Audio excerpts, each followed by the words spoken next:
a waxwork. Do you remember when he went to Australia last September and he uploaded the Snapchat video saying, the way that you approach me is how, please don't put, what he's doesn't want is people shoving their phones in his face without permission, without consent, and he just feels like a zoo animal. He's saying he'd rather talk, and that's what a lot of the mature fans on Twitter, which I've seen, understand. This has been a long time coming. He's been doing this since he's been 14, and what Hannah said in the club, when people can lose their minds around him, that's exactly what happens. And he has to protect himself and his sanity, I guess, to a certain extent as well. Susanna, if you don't mind me asking, did you have to pay for your meet and greet? Oh, yeah. Yeah. Can I ask you how much it was, if that's not too offensive? At the time, it was like, I think about $1,000. It was the premium meet and greet.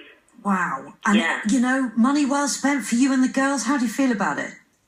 I mean, I wouldn't do it for anybody else. It's because my daughters really love Justin Bieber, and because I have come to feel protective about this kid. I want him to make it. I want him to survive. I know what the narrative is. That most of us would probably put up with some annoying children grabbing at you and such like if you were getting £1,000 in the process. He's not doing it for free. He's not getting it.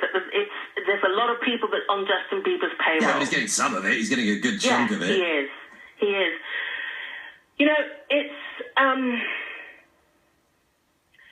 We didn't ask this of Joni Mitchell. We didn't ask this of Laura Nyro. We didn't ask this of John Lennon. People bought these albums with Janet Jackson, and we bought them. And we haven't got photos of them, but we've still got their albums. For some reason, this culture now, this generation, has decided that these artists have got to, their lives have got to be kind of taking a pound of flesh every day. But hasn't he partly led that? Because he's so massive on Twitter and Instagram and such like. It's his management team that led that, because that's how he came up. There was so much access to him.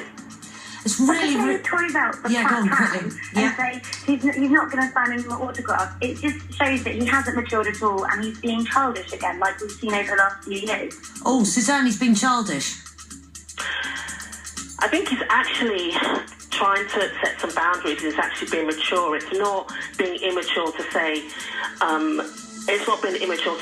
don't want to do this. What he's trying to say is, I've got a 114-date tour to get through. Yeah. I need to conserve my energy. Thank you both so much. It's very, very interesting to hear your views. Suzanne, thank you very much. Two daughters met Justin Bieber 3 years ago, and Hannah Hope from The Mirror. After 2 o'clock, then two-time Grammy winner.